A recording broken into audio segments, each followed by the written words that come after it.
ನಮಸ್ಕಾರ ವೀಕ್ಷಕರ. ತಮಿಳುನಾಡು ವಿಧಾನಸಭಾ ಚುನಾವಣೆಗೆ ಇನ್ನೇನು ಕೆಲವೇ ದಿನಗಳು ಬಾಕಿ ಇರುವ ಹೊತ್ತಲ್ಲಿ ತಮಿಳುನಾಡು ಬಿಜೆಪಿಯ ಮಾಜಿ ಅಧ್ಯಕ್ಷ, ಕರ್ನಾಟಕದ ಮಾಜಿ ಐಪಿಎಸ್ ಅಧಿಕಾರಿ ಅಣ್ಣಾಮಲೈ ಅವರು ತೆಗೆದುಕೊಂಡಿರುವಂತಹ ನಿರ್ಧಾರ ಎಲ್ಲರನ್ನ ಅಚ್ಚರಿಗೆ ಈಡು ಮಾಡಿದೆ. ತಮಗೆ ತಮಿಳುನಾಡು ವಿಧಾನಸಭಾ ಚುನಾವಣೆಯಲ್ಲಿ ಪಕ್ಷ ಕೊಟ್ಟಿದ್ದಂತಹ ಜವಾಬ್ದಾರಿಯಿಂದ ಅಣ್ಣಾಮಲೈ ಅವರು ಹಿಂದೆ ಸರಿದಿದ್ದಾರೆ. ತಮಗೆ ಹಂಚಿಕೆ ಮಾಡಲಾಗಿದ್ದಂತಹ 6 ವಿಧಾನಸಭಾ ಕ್ಷೇತ್ರಗಳ ಜವಾಬ್ದಾರಿಯನ್ನ ಬೇರೆಯವರಿಗೆ ಕೊಡಿ ಅಂತ ಹೇಳಿ ಪಕ್ಷದ ನಾಯಕರಿಗೆ ಮನವಿಯನ್ನ ಮಾಡಿದ್ದಾರೆ.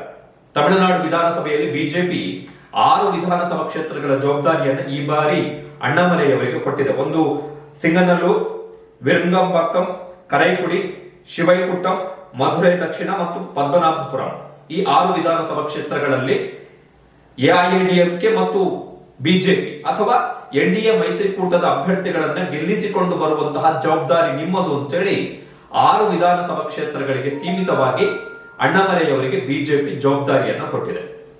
ಆದ್ರೆ ಆ ಜವಾಬ್ದಾರಿ ನನಗೆ ಬೇಡ ಅಂತ ಹೇಳಿ ಅಣ್ಣಾಮಲೈ ವಾಪಸ್ ಕೊಟ್ಟಿದ್ದಾರೆ. ನಾನು ಬಿಜೆಪಿ ನಾಯಕರಿಗೆ ಮನವಿಯನ್ನ ಮಾಡಿದ್ದೇನೆ. ಬಿಜೆಪಿಯ ತಮಿಳುನಾಡು ಅಧ್ಯಕ್ಷ ನಾಯನರ್ ನರೇಂದ್ರನ್ ಅವರಿಗೆ ಮನವಿಯನ್ನ ಮಾಡಿದ್ದಾರೆ. ನನ್ನ ತಂದೆ ಡಯಾಲಿಸಿಸ್ ನಲ್ಲಿದ್ದಾರೆ, ಹೀಗಾಗಿ ನನ್ನ ತಂದೆಯ ಜೊತೆಗೆ ನಾನು ಇರಬೇಕು. ನನ್ನ ತಂದೆಯ ಯೋಗಕ್ಷೇಮವನ್ನ ನೋಡಿಕೊಳ್ಳುವಂತದ್ದು ನನ್ನ ಮೊದಲ ಕರ್ತವ್ಯ. ಹೀಗಾಗಿ ಈ ಬಾರಿ ರಾಜ್ಯದಲ್ಲಿ ಸಂಚಾರವನ್ನು ಮಾಡಲಿಕ್ಕೆ, ಚುನಾವಣಾ ಪ್ರವಾಸವನ್ನು ಕೈಗೊಳ್ಳಲಿಕ್ಕೆ ಸಾಧ್ಯ ಆಗಲ್ಲ. ಇದನ್ನ ಪಕ್ಷ ಸ್ವೀಕರಿಸಿ ನನಗೆ ಕೊಟ್ಟಿರುವಂತಹ ಜವಾಬ್ದಾರಿಯನ್ನ ಬೇರೆಯವರಿಗೆ ಹಂಚಿಕೆ ಮಾಡಬೇಕು ಅಂತ ಹೇಳಿ ಅಣ್ಣಾಮಲೈ ಅವರು ಮನವಿಯನ್ನ ಮಾಡಿದ್ದಾರೆ.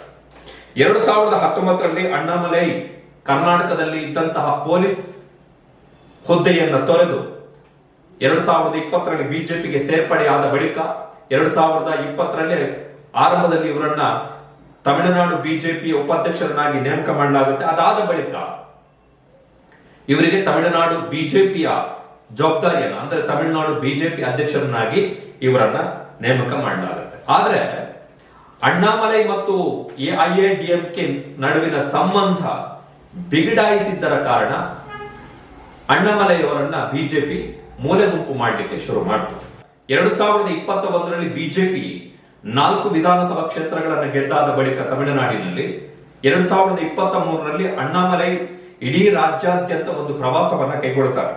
ಏನು ಅಂತ ಹೇಳಿದ್ರೆ, ನನ್ನ ಭೂಮಿ ನನ್ನ ಮಕ್ಕಳು ಅಂತ ಹೇಳಿ ಆ ಪ್ರವಾಸದ ಹೆಸರು.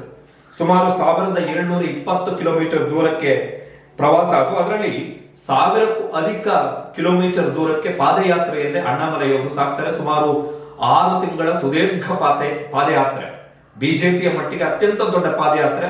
ಸ್ವತಃ ಅಮಿತ್ ಶಾ ಅವರೇ ಈ ಪಾದಯಾತ್ರೆಯ ಬಗ್ಗೆ ಭಾರಿ ಮೆಚ್ಚುಗೆಯನ್ನು ವ್ಯಕ್ತಪಡಿಸ್ತಾರೆ. ಇದು ಬಿಜೆಪಿಗೆ ಹೊಸ ಶಕ್ತಿಯನ್ನು ತುಂಬಬಹುದಾದಂತಹ ಪಾದಯಾತ್ರೆ ಅಂತ ಹೇಳಿ ಸ್ವತಃ ಬಿಜೆಪಿಯ ಆಗ ರಾಷ್ಟ್ರೀಯ ಅಧ್ಯಕ್ಷರಾಗಿದ್ದಂತಹ ಅಮಿತ್ ಶಾ ಅವರೇ ಹೇಳ್ತಾರೆ. ಸೊ 6 ತಿಂಗಳ ಪಾದಯಾತ್ರೆ ಮುಖಾಂತರ ಪಕ್ಷವನ್ನ ಸಂಘಟನೆ ಮಾಡಬೇಕು ಮುಂದಿನ ಚುನಾವಣೆಗೆ ಅಂತ ಹೇಳಿ.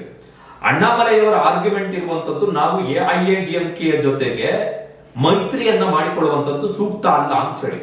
ನಾವು ಏನಕ್ಕೆ ಅವ್ರ ಜೊತೆಗೆ ಮೈತ್ರಿಯನ್ನ ಮಾಡಿಕೊಳ್ಬೇಕು? ಸುದೀರ್ಘ ರಾಜಕಾರಣದ ಲೆಕ್ಕಾಚಾರಕ್ಕೆ ಬಂದ್ರೆ ತಮಿಳುನಾಡಿನಲ್ಲಿ ಬಿಜೆಪಿ ಇಂಡಿಪೆಂಡೆಂಟ್ ಆಗಿ ಸ್ವತಂತ್ರವಾಗಿಯೇ ಬೆಳಿಬೇಕೇ ಹೊರತು ಎಐಎಡಿಎಂಕೆ ಜೊತೆಗೆ ಮೈತ್ರಿಯನ್ನ ಮಾಡಿಕೊಳ್ಬಾರ್ದು ಎನ್ನುವಂಥದ್ದು ಅಣ್ಣಾಮಲೈ ಅವರ ಸಿದ್ಧಾಂತ. ಸೊ ಅಣ್ಣಾಮಲೈ ಅವರ ಈ ಸಿದ್ಧಾಂತ ಮತ್ತು ತಮಿಳುನಾಡಿನಲ್ಲಿ ಡಿಎಂಕೆಗೆ ಪ್ರತಿರೋಧವಾಗಿರತಕ್ಕಂತಹ ಪ್ರಬಲ ಪ್ರಾದೇಶಿಕ ಪಕ್ಷ ಎಐಎಡಿಎಂಕೆ ಅವರ ನಾಯಕತ್ವ ಏನಿದೆ, ಇದು ಎರಡರ ಮಧ್ಯೆ ನಡೆದಂತಹ ಸಂಘರ್ಷದಲ್ಲಿ ಬಿಜೆಪಿ ಅವರು ಅಣ್ಣಾಮಲೈ ಅವರ ಜೊತೆಗೆ ನಿಲ್ಲಲಿಲ್ಲ. ಬದಲಿಗೆ ಅಣ್ಣಾಮಲೈ ಅವರನ್ನ ಬಿಜೆಪಿ ಅವರು ಡಂಪ್ ಮಾಡೋದು, ಕಸದ ಬುಟ್ಟಿಗೆ ಹೆಸರು. ಹೀಗಾಗಿ ಅಣ್ಣಾಮಲೈ ಅವರಿಂದ ಅಧ್ಯಕ್ಷ ಸ್ಥಾನವನ್ನ ಕಸಿದುಕೊಳ್ಳಲಾಯಿತು. ಅಣ್ಣಾಮಲೈ ಅವರನ್ನ ಮೂಲೆ ಗುಂಪು ಮಾಡಬೇಕು ಎನ್ನುವಂತಹ ಅಥವಾ ಅಣ್ಣಾಮಲೈ ಯಾವುದೇ ಕಾರಣಕ್ಕೂ ಎನ್ಡಿಎ ಮೈತ್ರಿಕೂಟದ ಯಾವುದೇ ವ್ಯವಹಾರಗಳಲ್ಲಿ ಭಾಗಿಯಾಗಬಾರದು, ಅವರ ನಿರ್ಧಾರವನ್ನು ತೆಗೆದುಕೊಳ್ಳುವಂತಿಲ್ಲ, ಅವರಿಗೆ ಪ್ರಾಮುಖ್ಯತೆಯನ್ನು ಕೊಡುವಂತಿಲ್ಲ ಎನ್ನುವಂತಹ ಎಐಎಡಿಎಂಕೆಯ ಒತ್ತಾಸೆ ಏನಿತ್ತು ಅದಕ್ಕೆ ಬಿಜೆಪಿ ಮಣಿಯಿತು. 2024ರ ಲೋಕಸಭಾ ಚುನಾವಣೆಯಲ್ಲೂ ಕೂಡ ಎಐಎಡಿಎಂಕೆ ಜೊತೆಗೆ ಬಿಜೆಪಿ ಮೈತ್ರಿಯನ್ನ ಮಾಡಿಕೊಂಡಿರಲಿಲ್ಲ. ಆದ್ರೆ ಈಗ ಅಣ್ಣಾಮಲೈ ಅವರನ್ನ ಸಂಪೂರ್ಣವಾಗಿ ಮೂಲೆ ಗುಂಪು ಮಾಡಿ ಬಿಜೆಪಿ ಎಐಎಡಿಎಂಕೆಯ ಜೊತೆಗೆ ಮೈತ್ರಿಯನ್ನ ಮಾಡಿಕೊಂಡಿದೆ. ಅದಕ್ಕೆ ತಲೆದಂಡ ಯಾವುದು ಅಂತ ಹೇಳಿದ್ರೆ ಅಣ್ಣಾಮಲೈ ಅವರ ತಲೆದಂಡ. ಬಿಜೆಪಿಯವರು ತಮ್ಮ ರಾಜ್ಯಾಧ್ಯಕ್ಷರನ್ನಾಗಿ ನೇಮಕ ಮಾಡಿದಂತಹ ವ್ಯಕ್ತಿ ನಾಯನರ್ ನರೇಂದ್ರನ್ ಇವರು ಮೂಲತಃ ಎಐಎಡಿಎಂಕೆ ಅವರು, ಜಯಲಲಿತಾ ಪಕ್ಷದವರು. 2001ರಿಂದ 2006ರವರೆಗೆ ಜಯಲಲಿತಾ ಅವರ ಸರ್ಕಾರದಲ್ಲಿ ಮಂತ್ರಿ ಆಗಿದ್ದಂಥವ್ರು. ಅವರು 2017ರಲ್ಲಿ ಬಿಜೆಪಿಗೆ ಸೇರ್ಪಡೆ ಆಗ್ತಾರೆ. ಸೊ ಎಐಎಡಿಎಂಕೆಯಿಂದ ವಲಸೆ ಬಂದಂತಹ ನಾಯನಾರ್ ನರೇಂದ್ರನ್ ಅವರನ್ನ ಅಣ್ಣಾಮಲೈಯವರನ್ನ ಕೆಳಗಿಳಿಸಿ ಬಿಜೆಪಿ ತಮಿಳುನಾಡಿನ ರಾಜ್ಯಾಧ್ಯಕ್ಷರನ್ನಾಗಿ ನೇಮಕ ಮಾಡುತ್ತೆ. ಕಾರಣ ಏನು ಅಂತ ಹೇಳಿದ್ರೆ ಎಐಎಡಿಎಂಕೆ ಜೊತೆಗಿನ ಮೈತ್ರಿ ವ್ಯವಹಾರಕ್ಕೆ ಹೊಂದಿಕೊಂಡು ಹೋಗುವಂತಹ, ಯಾವುದೇ ಸಂಘರ್ಷ ಇಲ್ಲದೆ ಹೋಗುವಂತಹ ವ್ಯಕ್ತಿಗಳು ಬೇಕೆನ್ನುವಂತಹ ಕಾರಣಕ್ಕೋಸ್ಕರ ಅಣ್ಣಾಮಲೈ ಅವರನ್ನ ಇಳಿಸುತ್ತೆ. ಸೊ ಅಣ್ಣಾಮಲೈ ಹಂಗ್ ನೋಡಕ್ ಹೋದ್ರೆ ಡಂಪ್ ಟಿಶ್ಯೂ ಪೇಪರ್ ತರ ಅಣ್ಣಾಮಲೈ ಅವರನ್ನ ಬಿಜೆಪಿ ಕಳೆದ ಇಷ್ಟು ವರ್ಷಗಳಲ್ಲಿ ಬಳಕೆ ಮಾಡಿಕೊಂಡು, ಕಳೆದ 6 ವರ್ಷಗಳಲ್ಲಿ ಅಣ್ಣಾಮಲೈ ಅವರನ್ನ ಬಿಜೆಪಿ ಬಳಕೆ ಮಾಡಿಕೊಂಡಿದ್ದಾರೆ. ಹಾಗಂತೇಳಿ 2024ರಲ್ಲಿ ವೋಟ್ ಶೇರ್ ಜಾಸ್ತಿ ಆದ ತಕ್ಷಣ ಬಿಜೆಪಿ ಲೋಕಸಭಾ ಸ್ಥಾನಗಳನ್ನ ಗೆಲ್ತಾ ಇಲ್ಲ. ಹಂಗ್ ನೋಡಕ್ ಹೋದ್ರೆ 2014ರಲ್ಲಿ ಬಿಜೆಪಿ 1 ಲೋಕಸಭಾ ಕ್ಷೇತ್ರವನ್ನು ಗೆದ್ದಿತ್ತು ತಮಿಳುನಾಡಿನಲ್ಲಿ. ಪೊನ್ ರಾಧಾಕೃಷ್ಣನ್ ಅವರು ಕನ್ಯಾಕುಮಾರಿ ಲೋಕಸಭಾ ಕ್ಷೇತ್ರದಿಂದ ಗೆದ್ದು ಸಂಸದರಾಗಿದ್ರು 2014ರಲ್ಲಿ. ಬಟ್ ಅದಾದ ಬಳಿಕದ ಚುನಾವಣೆಯಲ್ಲಿ ಬಿಜೆಪಿ ಗೆಲ್ಲಿಲ್ಲ, ಅಣ್ಣಾಮಲೈ ಇದ್ರು. 2024ರಲ್ಲಿ ಅಣ್ಣಾಮಲೈ ಕೊಯಮತ್ತೂರು ಲೋಕಸಭಾ ಕ್ಷೇತ್ರದಲ್ಲಿ ಕಂಟೆಸ್ಟ್ ಮಾಡಿದ್ರು, ಸೋತ್ರು.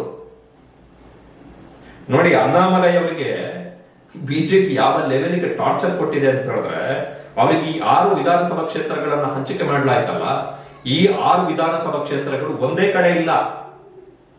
ಒಂದೊಂದು ದಿಕ್ಕಿಗೆ, ಉತ್ತರಕ್ಕೊಂದು, ದಕ್ಷಿಣಕ್ಕೊಂದು, ಪಶ್ಚಿಮಕ್ಕೊಂದು, ಪೂರ್ವಕ್ಕೊಂದು, ಒಂದೊಂದು ದಿಕ್ಕಿಗೆ ಒಂದೊಂದು ವಿಧಾನಸಭಾ ಕ್ಷೇತ್ರ.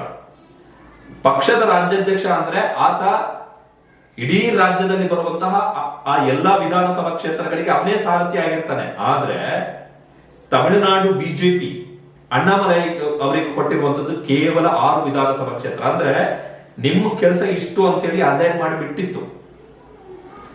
ಅಣ್ಣಾಮಲೈ ಬಿಜೆಪಿಯ ರಾಜ್ಯಾಧ್ಯಕ್ಷರಾಗಿದ್ದಂಥವ್ರು, ಇಡೀ ರಾಜ್ಯವನ್ನ ಸುತ್ತಾಡದಂತವ್ರು. ಸಹಜವಾಗಿಯೇ ದೊಡ್ಡ ಡಿಮೋಷನ್, ಹಿಂಬಡ್ತಿ, ನಿಮ್ಮ ಅವಶ್ಯಕತೆ ಪಕ್ಷಕ್ಕಿಲ್ಲ ಎನ್ನುವಂತಹ ಸಂದೇಶ ಇದು. ಅಥವಾ ನಮಗೆ ಎಐಎಡಿಎಂಕೆ ಮುಖ್ಯ, ನೀವು ಆ ಮೈತ್ರಿಗೆ ನಿಮ್ಮ ನಾಯಕತ್ವ ಸಂಘರ್ಷವನ್ನ ಕ್ರಿಯೇಟ್ ಮಾಡ್ತಾ ಇದೆ, ನಿಮ್ಮನ್ನ ನಾವು ತಲೆ ಮೇಲೆ ಹೊತ್ಕೊಂಡು ತಿರುಗಾಡಿದ್ರೆ, ಅಥವಾ ನಿಮಗೆ ನಾವು ಪ್ರಾಮುಖ್ಯತೆಯನ್ನು ಕೊಟ್ಟರೆ ನಾವು ಮಿತ್ರ ಪಕ್ಷಗಳನ್ನ ಕಳೆದುಕೊಳ್ಬೇಕಾಗುತ್ತೆ. ನಮಗೆ ತಮಿಳುನಾಡಿನಲ್ಲಿ ಅದರಿಂದ ನಷ್ಟನೇ ಜಾಸ್ತಿ ಹೊರತು ಲಾಭ ಆಗಲ್ಲ ಎನ್ನುವಂಥದ್ದು ಬಿಜೆಪಿಯ ರಾಷ್ಟ್ರೀಯ ನಾಯಕರ ತಲೆಗೆ ಹೋಗಿದ್ದ ಕಾರಣ ಅಣ್ಣಾಮಲೈ ಅವರನ್ನ ತಮಿಳುನಾಡು ರಾಜ್ಯಾಧ್ಯಕ್ಷ ಸ್ಥಾನದಿಂದ ಇಳಿಸಿದ್ರು. ಜೊತೆಗೆ ಕೇವಲ 6 ವಿಧಾನಸಭಾ ಕ್ಷೇತ್ರಗಳಿಗೆ ಅವರನ್ನ ಸೀಮಿತಗೊಳಿಸಿ ರೆಕ್ಕೆ ಪುಕ್ಕ ಕಟ್ಟು ಮಾಡಿ ಮೂಲೆಗೆ ಹಾಕ್ಬಿಟ್ರು. ಸಹಜವಾಗಿ ಅಣ್ಣಾಮಲೈ ಅವರಿಗೆ ಇದರಿಂದ ಆಘಾತ ಆಗಿದೆ, ಮುಖಭಂಗ ಆಗಿದೆ, ಮುಜುಗರ ಆಗಿದೆ. ಏನೋ ಮಾಡ್ತೀನಿ ತಮಿಳುನಾಡಿನಲ್ಲಿ, ನನ್ನ ನಾಯಕತ್ವದಲ್ಲಿ, ನನ್ನ ವರ್ಚಸ್ಸಿನಲ್ಲಿ ತಮಿಳುನಾಡಿನಲ್ಲಿ ಬಿಜೆಪಿ ಬೆಳಿಬೇಕು ಅಂತ ಹೇಳಿ ಹೋಗಿದ್ದಂತಹ ಒಬ್ಬ ಪೊಲೀಸ್ ಅಧಿಕಾರಿಯನ್ನ ಬಿಜೆಪಿ ಡಂಪ್ ಮಾಡಿದ್ದರ ರೀತಿ ಸಹಜವಾಗಿ ಅಣ್ಣಾಮಲೈ ಅವರಂತಹ ಒಬ್ಬ ಆಫೀಸರ್ಗೆ ಅದು ಸಹಜವಾಗಿ ದೊಡ್ಡ ಮುಖಭಂಗ, ಸಹಿಸಿಕೊಳ್ಳಲ್ಲ. ಅವರು ಆತ್ಮಾಭಿಮಾನ, ಆತ್ಮಗೌರವ, ಸ್ವಾಭಿಮಾನಕ್ಕೆ ದೊಡ್ಡ ಧಕ್ಕೆಯನ್ನ ಅಣ್ಣಾಮಲೈ ಅವರಿಗೆ ಬಿಜೆಪಿ ಉಂಟು ಮಾಡಿದೆ. ಬಟ್ ಇದು ಬ್ಲಾಕ್ ಮೇಲ್ ತಂತ್ರನ ಎನ್ನುವಂಥದ್ದು ಕೂಡ ಒಂದು ಪ್ರಶ್ನೆ. ಕಾರಣ ಏನು ಅಂತ ಹೇಳಿದ್ರೆ, ಅಣ್ಣಾಮಲೈ ಏನು ಹೇಳಿದರೆ, ನನ್ನ ತಂದೆಯವರಿಗೆ ಹುಷಾರಿಲ್ಲ, ಡಯಾಲಿಸಿಸ್ ನಲ್ಲಿದ್ದಾರೆ, ನಾನು ಅವ್ರ ಜೊತೆಗಿರಬೇಕು, ಒಬ್ಬ ಮಗನಾಗಿ ನಾನು ಮಾಡಬೇಕಾಗಿರುವಂತಹ ಮೊದಲ ಕರ್ತವ್ಯ ನಂದು ಅಂತ ಹೇಳಿ ಹೇಳಿದ್ದಾರೆ. ಹಾಗಾಗಿ 6 ವಿಧಾನಸಭಾ ಕ್ಷೇತ್ರಗಳಿಗೆ ನಾನು ಚುನಾವಣಾ ಜವಾಬ್ದಾರಿಯನ್ನು ವಹಿಸಿಕೊಳ್ಳಕ್ ಆಗಲ್ಲ ಅಂತ ಹೇಳಿದ್ದಾರೆ. ಬಟ್ ದಿ ಸೇಮ್ ಟೈಮ್ ಇನ್ನೊಂದು ಸ್ಟೇಟ್ಮೆಂಟ್ ಅನ್ನು ಕೂಡ ಕೊಟ್ಟಿದ್ದಾರೆ ಅಣ್ಣಾಮಲೈ. ರಾಜ್ಯದಲ್ಲಿ ಬಿಜೆಪಿ ಮತ್ತು ಬಿಜೆಪಿಯ ಮಿತ್ರ ಪಕ್ಷಗಳ ಪರವಾಗಿ ನಾನು ಪ್ರಚಾರ ಮಾಡಲಿಕ್ಕೆ ಸಿದ್ಧನಿದ್ದೇನೆ ಅಂತ ಹೇಳಿ. ಅಂದ್ರೆ ಅಣ್ಣಾಮಲೈ ಕೇವಲ ಯಾವುದೋ ಒಂದು ಸೀಮಿತ ವ್ಯಾಪ್ತಿಯ ಒಳಗಡೆ ತಮ್ಮನ್ನ ತಾವು ತುಂಬಿಸಿಕೊಳ್ಳಿಕ್ಕೆ ರೆಡಿ ಇಲ್ಲ, ಅಥವಾ ಅವರು ಕುಗ್ಗು ಹೋಗಿದ್ದೀನಿ ಅಂತ ಹೇಳಿ ಹೇಳಲಿಕ್ಕೆ ರೆಡಿ ಇಲ್ಲ. ಬಿಜೆಪಿ ಏನು ಮಾಡುತ್ತೆ ಅನ್ನುವಂಥದ್ದು ಪ್ರಶ್ನೆ. ಕಾರಣ ತಮಿಳುನಾಡಿನಲ್ಲಿ ಬಿಜೆಪಿಯ ಬೆಂಬಲಿಗರಲ್ಲಿ ಬಹುತೇಕರು ಈಗ ಅಣ್ಣಾಮಲೈ ಅವರ ಬೆಂಬಲಿಗರಾಗಿ ಬದಲಾದವರು ಇದ್ದಾರೆ. ಸೊ ಇನ್ ಕೇಸ್ ಆ ವೋಟರ್ಸ್ ಇವ್ರ ಜೊತೆಗೆ ನಿಲ್ಲುತ್ತೆ ಅನ್ನುವಂಥದ್ದು ಪ್ರಶ್ನೆ.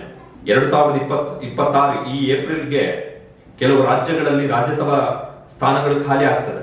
ಅಲ್ಲಿ ಏನಾದ್ರೂ ಅಣ್ಣಾಮಲೈ ಅವರಿಗೆ ಅಕೊಮಡೇಟ್ ಮಾಡುತ್ತಾ ಎನ್ನುವಂಥದ್ದು ಪ್ರಶ್ನೆ.